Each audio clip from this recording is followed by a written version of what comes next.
propios vecinos, comunicarse con los propios vecinos y que digan y arreglen lo que tengan que arreglar, porque yo creo que aquí hay caminos que son totalmente privados y que no deberían de estar en un registro de caminos del ayuntamiento. Gracias. Los caminos que hay, Pedro, son caminos que el técnico ha visto si son públicos o no. Para poder arreglar esos caminos, primero tienen que estar de acuerdo los vecinos, primero se tiene que hablar con ellos. Es simplemente un listado de todos los caminos rurales que hay en pliego. No quiere decir que se vayan a arreglar todos y se vaya a entrar como un elefante en una cacharrería, como has comentado. Simplemente es un listado que tiene que estar presentado en la comunidad autónoma para poder entrar en el plan de subvenciones. Si no lo tenemos, pues no entraremos. Y no se arreglarán ni los públicos, ni los privados, ni los pensionistas.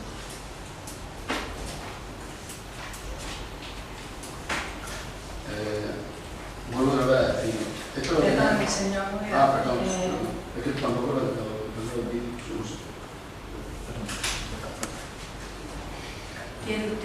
¿Necesita usted la palabra? Sí, hombre, si me la da, sí. Muchas gracias. La pido y la mantengo. Vamos a ver, si ustedes esto lo tienen hecho desde el mes de marzo, no sé por qué ahora no lo presentan en el mes de julio, deprisa y corriendo. Cuando podríamos haber hablado de este tema en 40 veces que lo hemos visto, podríamos haberlo visto, podríamos haber sacado conclusiones, podríamos haber notado un escrito en el escrito que viene de la comunidad autónoma en el que dice que en el que solicita los caminos, podríamos algo, pero esto es, lo pongo encima de la mesa y votamos que sí. Y la responsabilidad aquí de quién es, nuestra. Yo solo les pido que lo dejen un mes más hasta que tengamos el próximo pleno, que nos informen de lo que tienen que informarnos y cuando ya nos tengan informados con lo que se solicita, la solicitud que te hace la comunidad autónoma o lo que sea, que nos digan. Porque esto de aquí a bote pronto votar que sí, pues me parece que no. Nosotros no vamos a votar que sí. A ver, señor Noguera, este trabajo o este catálogo de caminos ha sido elaborado por los técnicos. Como bien ha dicho el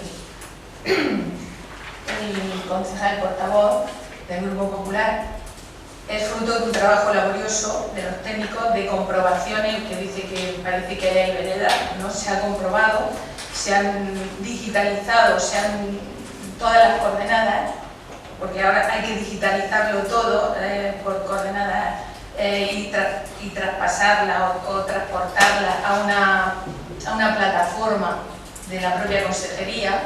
Y la premura es que se aprobó en Junta de Gobierno porque así era preceptivo, luego se pidió el acuerdo de ratificación de pleno para poder entrar en la fase de este año de camino. Como bien también ha dicho el concejal, el portavoz, esto es la primera fase, esto no está cerrado, hay muchos caminos todavía por meter, por comprobar, pero los que están comprobados y son públicos. Y aquí han venido vecinos a decir que se incluyan sus caminos, es un catálogo abierto. Estamos en la primera fase. Si se detectan errores se pueden subsanar y evidentemente los caminos que no están se pueden incluir en otra segunda fase. Entonces no entendemos el por qué hay que dejarlo encima de la mesa cuando si no se aprueba en este pleno no vamos a llegar a la fase de subvenciones de este año. Ustedes verán. Cuando vuelvo a decir, se han comprobado los caminos por los técnicos, se han hecho y se han volcado en la plataforma, se han obtenido los datos digitales y se tiene que preguntar a los vecinos, que vengan los vecinos, vuelvo a decir, es un procedimiento abierto, se incluyen caminos o se sacan otros que no se quieran, pero es que hay que aprobarlos porque nos quedamos fuera de la fase de camino. Simplemente decir que desde marzo lo sabían ustedes. Desde marzo. Desde marzo y se siguen elaborando. O sea, es que los caminos, esto es un proceso abierto, volvemos a decir, se ha hecho una fase y estamos en la otra. Es que es una fase, el procedimiento no ha acabado. Tiene la palabra la portavoz de Ciudadanos. ¿Puede decirnos en qué fecha es necesario que esté todo aprobado? Desde la consejería nos han dicho que en septiembre, que si no está el catálogo, primero de septiembre se cierra. Exactamente En septiembre. La fecha exacta no. Creo que era el 1 de septiembre.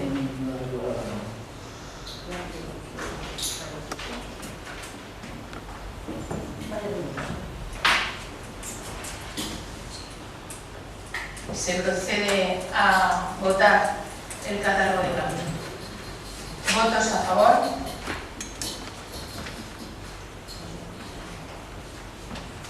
¿Votos en contra? ¿Abstenciones? 4 abstenciones.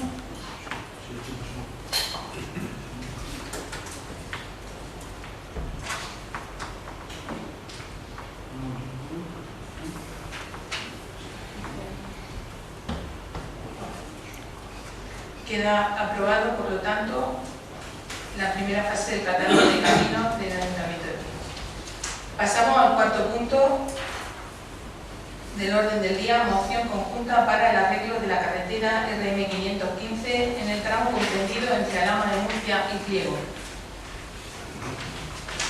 Tiene la palabra conjunta, la leemos, la lee el secretario. Entonces, tiene la palabra, señor secretario. Bueno, gracias. Moción conjunta para estudio y debate instar para el arreglo de la carretera RM515 en su tramo comprendido entre Alhama de Murcia y Pliego. El alcalde pedáneo de Gevas, junto con el presidente de la Asociación de Vecinos de Gevas, han promovido un escrito solicitando la mejora de la carretera comarcal 3315, hoy denominada RM515. Este escrito lo han hecho llegar a diversos ayuntamientos para que sus alcaldes o alcaldesas lo apoyen y de común acuerdo solicitan a la comunidad autónoma el arreglo inmediato de esta carretera. Esta carretera, la RM515, estrecha y con muchas curvas peligrosas, tiene el pavimento en mal estado a lo largo de los 23,5 kilómetros de longitud que bordean Sierra Espuña por el noreste y que desde que esta carretera se construyera desde finales del siglo XIX nada ha cambiado su trazado, por lo que resulta muy peligrosa, sobre todo en el cruce de dos vehículos, viéndose aumentado cuando los vehículos son de gran tonelaje, además del mal estado del firme que presenta grandes agotamientos producidos por el levantamiento del firme por las raíces de los pinos y grandes hundimientos. Este vial enlaza la comarca del Río Mula con la del Alto Guadalentín y por extensión la autovía RM15 con la autovía A7. Debido a su mal estado y peligrosidad, hace que la mayoría de los conductores que se desplazan hacia Alhama desde Pliego y Mula o viceversa utilizan antes la autovía RM15, Río Mula Noreste, y la A7, autovía del Mediterráneo, y ello pese a que supone un recorrido más largo con el consiguiente aumento en el consumo de combustible. En la actualidad, la mayoría de conductores que utilizan esta carretera se dirigen a Alhama, las pedanías alameñas de El Berro y Gevas, y a las muleñas de Fuentelibrilla. Además, hay que sumar los numerosos visitantes que llegan hasta Sierra Espuña, así como agricultores de la zona. Acuerdos que se proponen: instar a la Consejería de Fomento e Infraestructuras el arreglo de la carretera RM515 que une Alhama de Murcia con Mura, pasando por Pliego y que cruza el parque regional dando acceso a pedanías como Gevas, Fuentelibrilla y El Berro. Segundo, instar al Consejo de Gobierno de la Comunidad Autónoma de la Región de Murcia a que incluyan en los presupuestos regionales la partida correspondiente para el arreglo de la carretera RM515 que une las localidades de Pliego y Alhama de Murcia. Tercero, a aprobar el documento redactado por el alcalde pedáneo de Gevas y presidente de la Asociación de Vecinos de Gevas para el arreglo de la RM515. Cuarto, facultar a la alcaldesa para que junto con el resto de alcaldes dirijan escrito a la Consejería pertinente de la Comunidad Autónoma solicitando el arreglo de la RM515 a la mayor brevedad posible.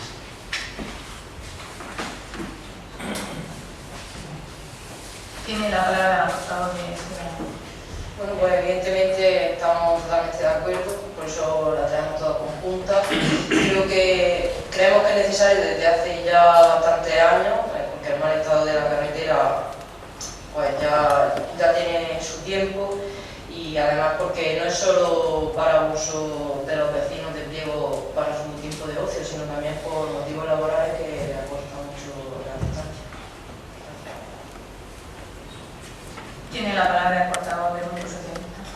Bueno, es una carretera que es vital, que sabemos todos que es vital para la comunicación entre incluso la costa y el centro de la región, Caravaca, y sobre todo por la zona del noroeste, que es donde nosotros vivimos, y creemos que, como hemos manifestado en más de una ocasión, que se debe de arreglar y vamos, no hace falta ser muy directo para saber que es necesario arreglarlo. Gracias.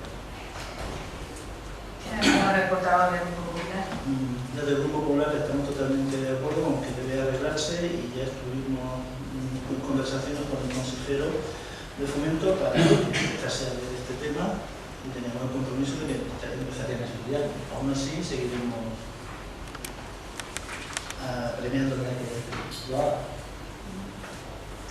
Bueno, yo solo decir, para cerrar este debate, que bueno, ya esta alcaldesa estuvo en conversación, como bien ha dicho el portavoz, con el consejero de Fomento, planteándole precisamente el arreglo, exigiendo el arreglo de la carretera, y que estamos pendientes de una reunión conjunta de los alcaldes, tanto de Alhama, Mula y yo misma, con el consejero, porque sabéis que hemos cambiado de consejero de Fomento con el actual, para seguir reivindicando pues, toda la necesidad que tenemos de arreglo, como estamos de acuerdo todos, no me voy a repetir, de la carretera de Serrafón. Incluso va a haber un día, una jornada cívica donde se va a recorrer, va a salir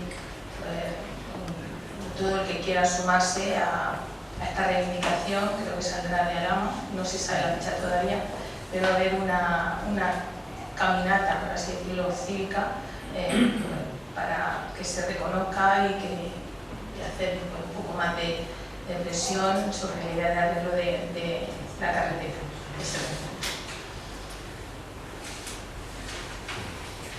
Bien, queda aprobada por unanimidad.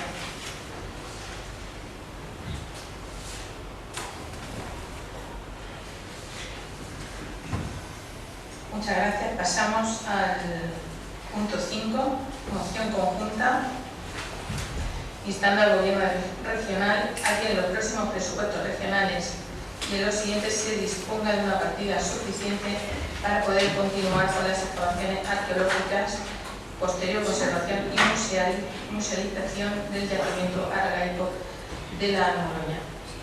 Nos vamos de conjunta a saber el señor secretario. Exposición de motivos. La región de Murcia posee un pasado extraordinario desde tiempos remotos, crucial para resolver los enigmas más apasionantes de la historia de la humanidad, como el origen de la civilización europea, clave para entender nuestro presente. Hoy la atención del mundo académico y de una amplísima audiencia internacional está pendiente de los últimos descubrimientos arqueológicos de la región. Todas las miradas se centran en la Almoloya, un yacimiento de la Edad del Bronce, sito entre los municipios de Priego y Mura. Aquí, las excavaciones han sacado a luz el primer Parlamento Europeo, centro neurálgico de un sistema de gobierno con una complejidad insospechada en Occidente. En el año 1944, don Emeterio Cuadrado y Juan de la Cierva excavaron durante 4 días en ese yacimiento y lo dejaron registrado en el estudio publicado por don Emeterio Cuadrado en 1945. En el año 2010 quedó prospectado en la revisión de la Carta Arqueológica Regional. Hace casi 4.000 años, desde la Almoloya se tomaban decisiones que afectaban la vida de miles de personas en un vasto territorio. Había nacido en nuestras tierras la primera estructura de poder centralizado. La sala del Parlamento formaba parte de un auténtico palacio donde residía la aristocracia de aquella sociedad. Sus tumbas constituyen hallazgos impresionantes y la Almoloya ha proporcionado la más lujosa, situada precisamente bajo el suelo de aquel Parlamento. Abundantes joyas de oro, plata y ámbar, delicadas piezas de orfebrería y otras ricas ofrendas apuntan a una sepultura principesca que acogió a 2 miembros de una dinastía reinante. Como sucedía en la Creta del legendario rey Minos, la élite de la Almoloya acumulaba poder y riqueza. En ningún otro escenario podemos llegar a conocer con tanto detalle cómo se forjaron y funcionaban las primeras civilizaciones europeas. Porque además de una arquitectura política, la Almoloya ofrece mucho más, la trama urbanística más completa de un centro de poder de la Edad del Bronce. Decenas de habitaciones agrupadas en al menos 7 muestran un cuadro inédito de la organización de aquella sociedad. La Almoloya posee un valor patrimonial, cultural y científico inigualable. Su relevancia traspasa fronteras. Es una maravilla de la arqueología de Murcia con una brillante proyección internacional que reúne las condiciones para entrar en la selecta lista del Patrimonio Mundial de la Humanidad. Y sobre todo, la Almoloya no es la etiqueta de una promesa, sino una realidad viva y un activo para el futuro. Su investigación desde el año 2013 ha sido posible gracias a la colaboración entre CEFUSA y la Universidad Autónoma de Barcelona, a la que el Ayuntamiento de Priego ha apoyado con todos los recursos disponibles de acuerdo a sus disponibilidades. Pero su andadura, así como también la Sociedad Cooperativa de Priego, ha colaborado en dicha empresa, dicha andadura, e invita al compromiso de las administraciones autonómicas y nacional para potenciar, velar y poner en valor este legado único tan reconocido internacionalmente, teniendo en cuenta la gran importancia cultural, científica y la repercusión que está teniendo gracias a las publicaciones del Parlamento de Prehistoria de la Universidad Autónoma de Barcelona en numerosas revistas internacionales y programas de televisión, por lo que aparte de incalculable valor científico puede ser un revulsivo para el futuro desarrollo de Priego.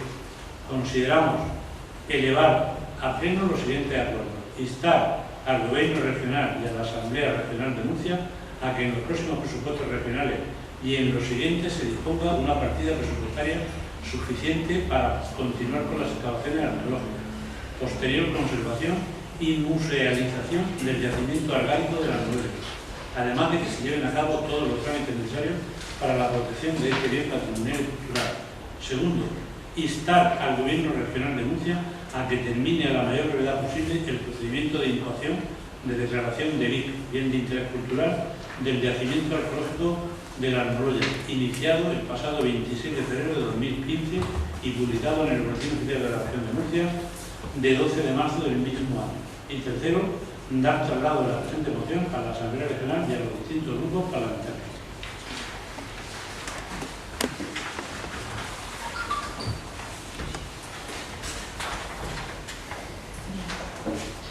La palabra, portavoz de Ciudadanos.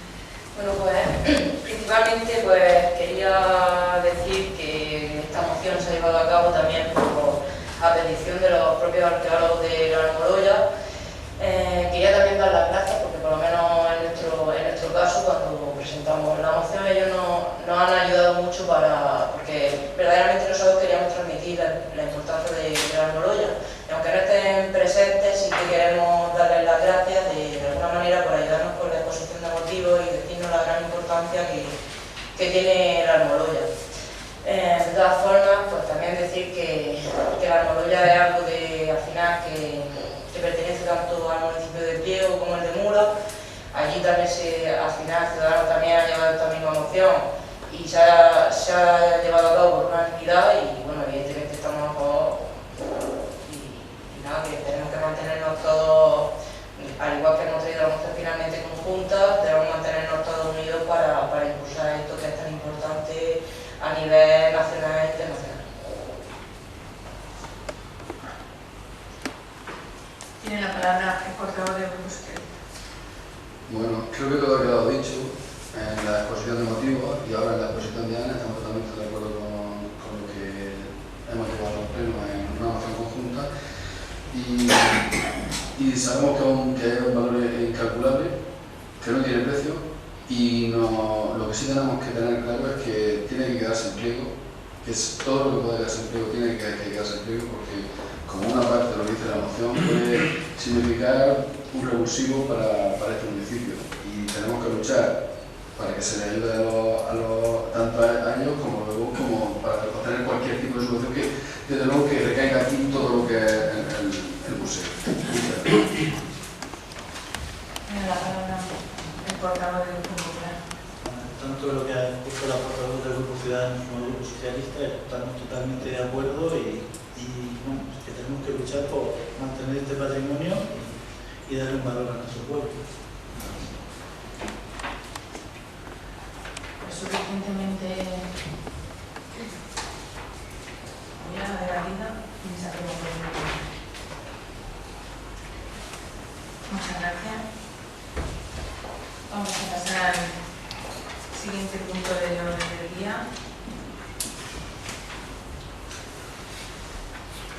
Moción para instar al Consejo de Gobierno de la Región de Murcia a que se reconsidere el cierre de las aulas de educación infantil y primaria. Es una moción del Grupo Socialista. Tiene la palabra el portavoz del Grupo Socialista. Bien, voy a pasar a la exposición de moción. La educación pública de nuestra región está sufriendo un ataque consciente por parte de las administraciones educativas que están suprimiendo recursos y fondos destinados a la misma. El impacto de los recortes presupuestarios ha conducido a la educación a un escenario muy difícil. Desde el año 2012 se han suprimido más de 250 aulas en los centros públicos de nuestra región, lo que nos lleva a un escenario de auténtica desestabilización de las condiciones básicas del sistema, con un retroceso sin precedentes en los servicios necesarios para la escolarización de que dependen miles de familias en la región de Murcia. El aumento de ratio, combinado con una reducción drástica del profesorado, se ha traducido en un descenso importante de los elementos que constituyen los pilares esenciales de calidad de cualquier sistema educativo. El Gobierno regional está imponiendo obstáculos y perjudicando a la educación pública en forma de recortes, insuficiente dotación de recursos, supresión de plazas docentes, aumento de ratios, supresión de aulas, etc., lo que está provocando el rechazo de la comunidad educativa en su conjunto, padres, madres, docentes y alumnado. Actualmente tenemos conocimiento de la supresión de aulas en muchos centros públicos de nuestra región.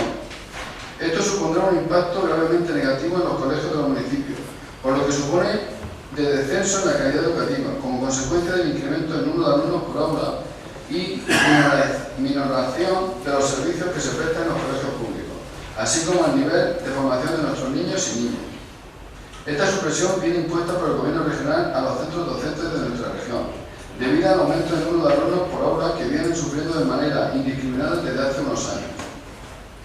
Por todo ello, el Grupo Municipal Socialista de Pliego presenta para su debate y aprobación los siguientes acuerdos. El Pleno del Ayuntamiento de Pliego insta al Gobierno regional a: primero, dejar de aplicar en la región de Murcia el aumento de ratios contemplado en el artículo 2 del Real Decreto 14/2012 de 20 de abril de medidas urgentes de la racionalización del gasto público en el ámbito educativo. Segundo, reconsiderar el cierre de aulas en la educación infantil y primaria. Muchas gracias. Tiene la palabra la portavoz de Ciudadanos. Bueno, si nos remitimos a las últimas notas de prensa que han salido sobre este asunto, podemos ver que efectivamente en 2012 el señor presidente del gobierno quiso aumentar los ratios de alumnos tanto en la escuela de educación infantil como en la de primaria. Pero casualmente, antes de las elecciones, sí que es verdad que decidió quitar esto y volver a bajar los ratios.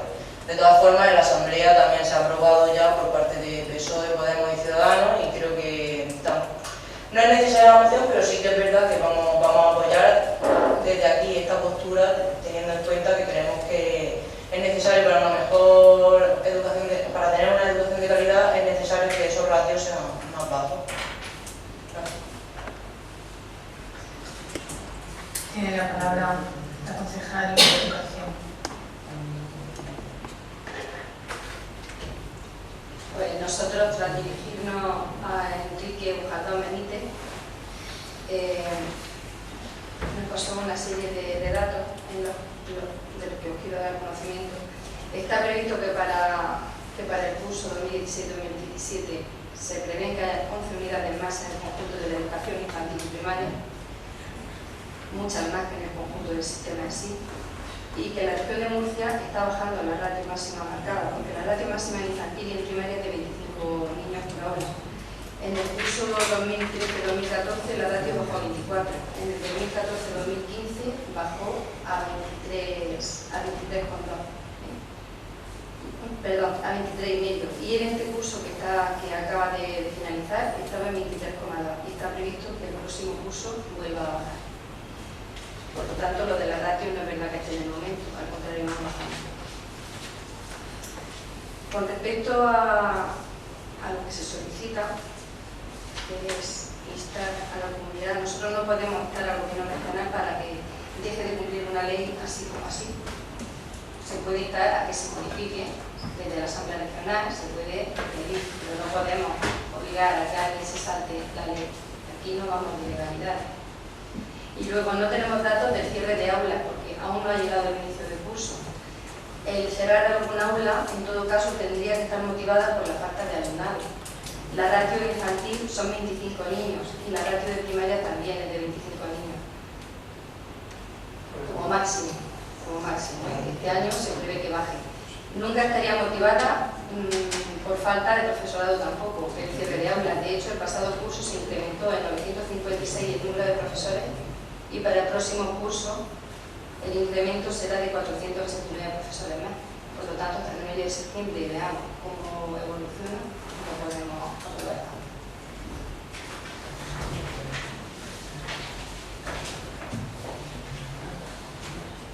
Tiene la palabra el portavoz del Grupo Socialista. Bien. Estamos hablando de cierre de centro. Ya hemos visto cómo se han cerrado 12 de los 17 centros de educación de adultos. Y ahora vamos a ver cómo se cierran, porque es que se están cerrando los centros, pero es que no son datos que yo me invento. En Cieza, en el Colegio José Marín, han suprimido una unidad. En Alguace suprimen un aula de infantil de 3 años en el CEI Nuestra Señora del Carmen. Es que le estoy diciendo a los colegios. En Villanueva se cierra una línea de infantil. En Yecla se cierran 2 aulas, una del CEI de La Paz y otra de Alfonso X el Sabio. En Ricote se cierran 2 aulas, una de infantil y otra de primaria. En la pedanía de La Gineta quieren cerrar directamente el colegio. Ahí están los padres y profesores luchando para que el cierre no se lleve a cabo. Creo que va a salir la noticia. En San Javier hay una supresión de la línea del ciclo superior de técnico de animación de actividades físicas y deportivas en el Instituto Mar Menor y el anunciado cierre de una unidad de educación infantil de 3 años en el Colegio Público Fulgencio Ruiz de Santiago de la Ribera. En Sangonera quitan una línea entera. Y en Truquí, en el Colegio Suceso de Areo, quitan otra. O sea, es que son datos, es que no lo estoy inventando yo, es que eso está pasando ya. Nosotros tenemos que tener en cuenta que nuestros hijos van al colegio. Nosotros hemos sido educados, la mayoría, en colegios públicos. No podemos dejar que esto pase. No lo estamos diciendo como políticos, estamos hablando como representantes de una gente que son el público de los ciudadanos. Y aquí están los datos claros. Se están cerrando líneas. Entonces ya no más. No podemos esperar más a septiembre, no podemos esperarnos a octubre, no podemos esperarnos cuando ya quedó encima. Tenemos que hacerlo ahora mismo y lo tenemos que hacer ya. Entonces simplemente no queremos que se modifique una ley, queremos que no se aplique una ley que es injusta, ¿vale? Y que se puede llevar sin incumplirla, Eso se puede hacer. Por lo tanto, creo que deberíamos votar todos por unanimidad esta propuesta para hacer más fuerza ante la Consejería y ante la Administración Pública. Muchas gracias.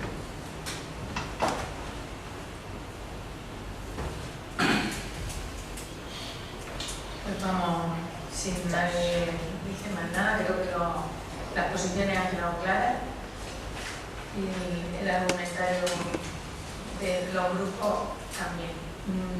Vamos a proceder a la votación. ¿Votos a favor? ¿Votos en contra?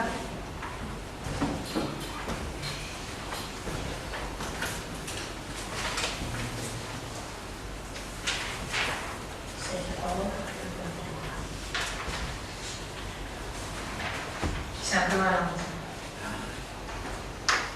Pasamos al siguiente punto del orden del día.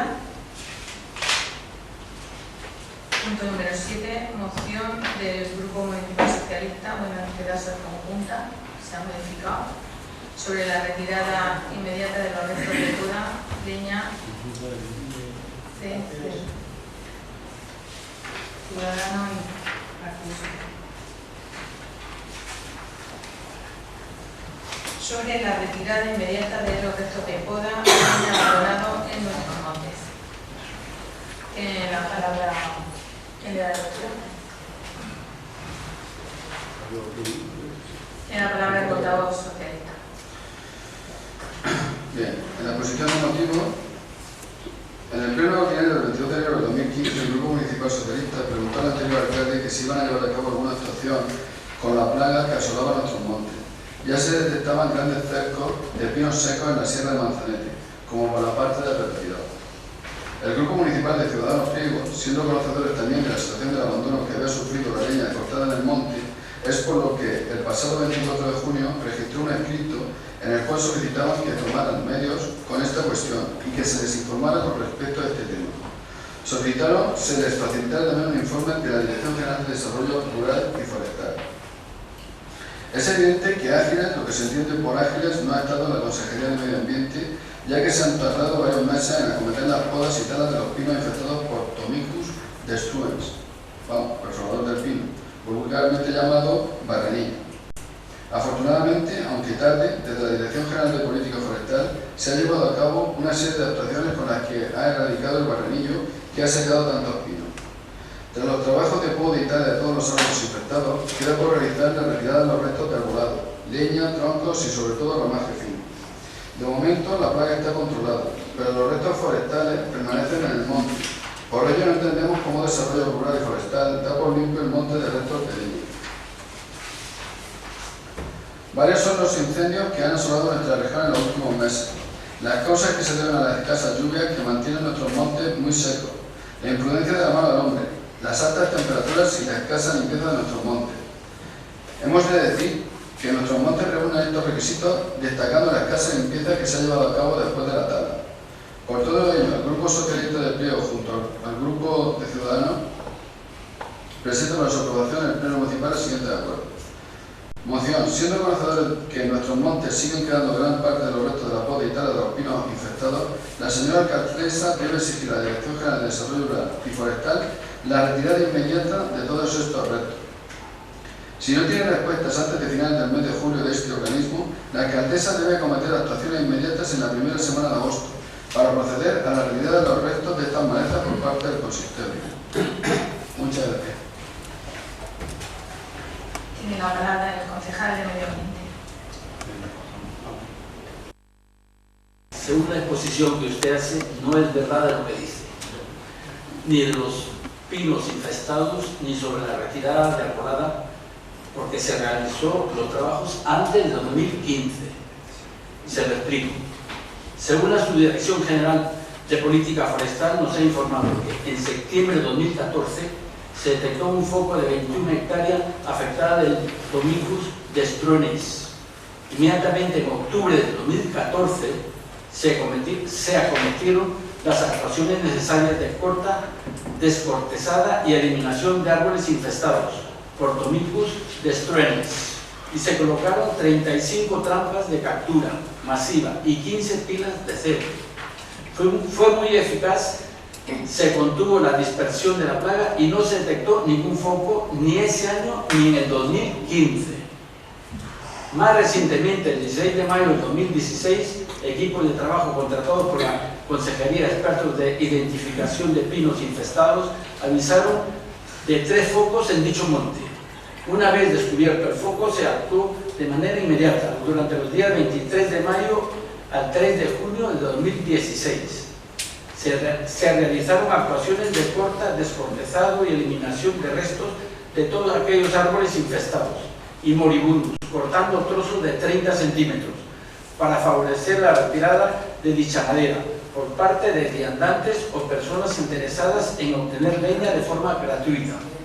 Al no poder proceder a estillar y triturar los restos forestales por encontrarse en época de peligro alto de incendio forestal, la empresa encargada de realizar dichos trabajos esparció los pequeños ramillos por el monte, ya que no eran objeto ni retirada por los transeúntes.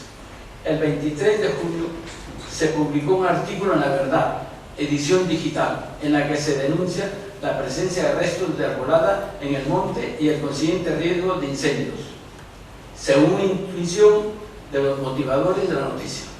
A este respecto, la Dirección General de Desarrollo Rural y Forestal ha realizado todos los esfuerzos técnicos y económicos posibles para atender en condiciones óptimas el rigor de salud de los pinos. En ningún caso los trabajos realizados representan un incremento significativo del riesgo de incendios forestales, pues no existe incremento de combustible, muy al contrario, se ha reducido. No obstante, a pesar del esfuerzo económico que supone la retirada manual de los restos forestales, la Administración llevó a cabo la retirada de los escasos restos generados durante los días 24 al 27 de julio de este año.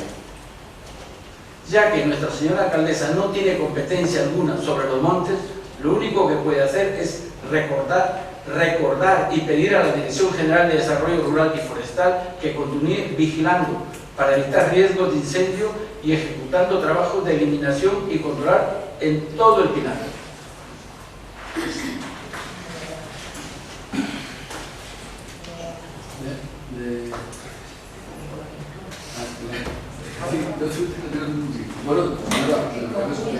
Me estoy pidiendo la palabra a los dos a la vez.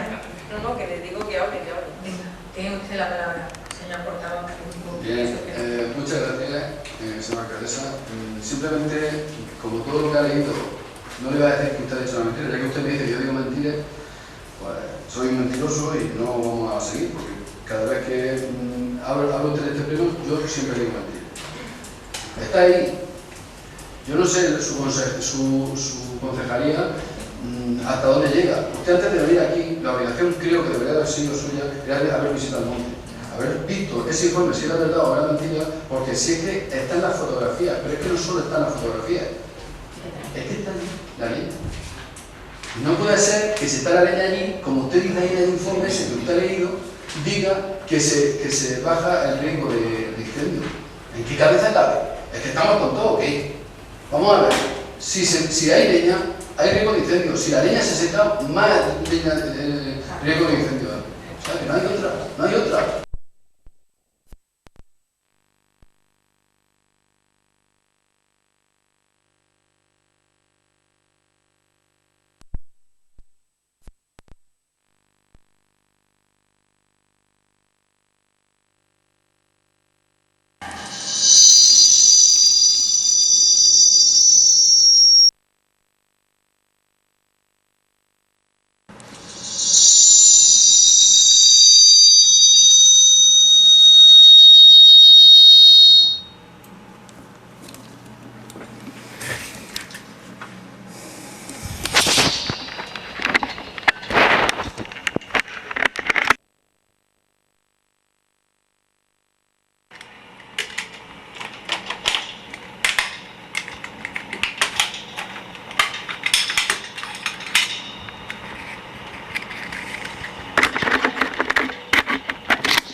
Supuestamente propiedad del ayuntamiento y que un vecino se ha apropiado, ante la indignación y asombro de los vecinos del Cinto y de los veedores en general.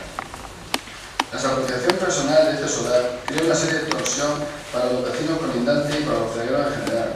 La persona que se ha apropiado del mismo lo ha acercado y esto conlleva que algunas personas que tenían el paso por ese espacio público ahora no puedan acceder a sus propiedades.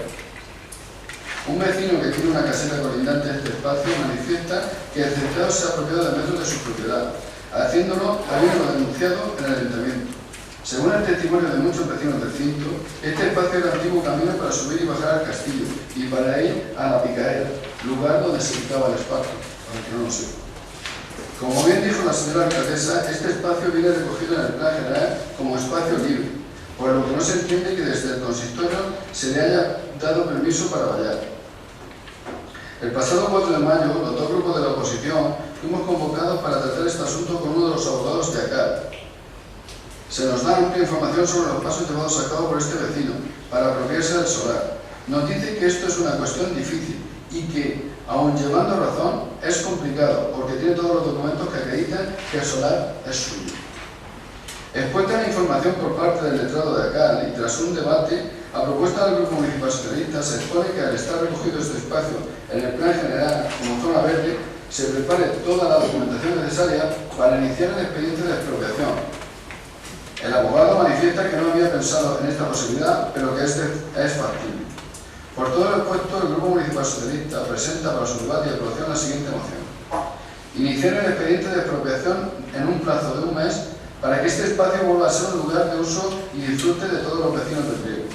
Muchas gracias. Tiene la palabra, por favor, el ciudadano.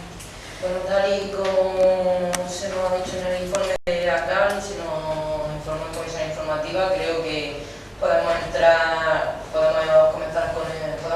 con el expediente de expropiación y a partir de ahí ya valoraremos costes y vemos si terminamos el expediente.